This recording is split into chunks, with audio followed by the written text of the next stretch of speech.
Ayan po, so ngayong araw, nandito po yung mga masisipag po nating army. Ayan po, tumutulong po sa ating Brigada Eskwela para ayusin itong mga sira-sirang upuan. Ayan.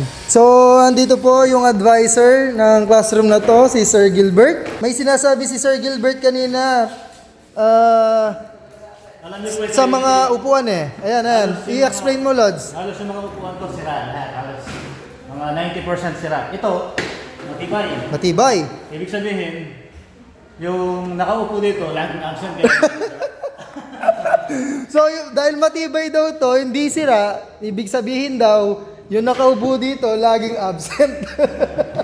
So, yung mga sira-sira na to, ayan, yan, araw-araw pumapasok yan. So,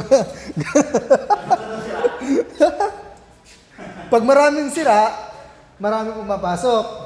So, kapag maraming matitibay na upuan, maayos na upuan, yun yung laging nag-absent. Yan ha. Nag-vlog ka na naman. Hindi, pag makarami yan, pera yan. Pera, sir? Vlog na yan.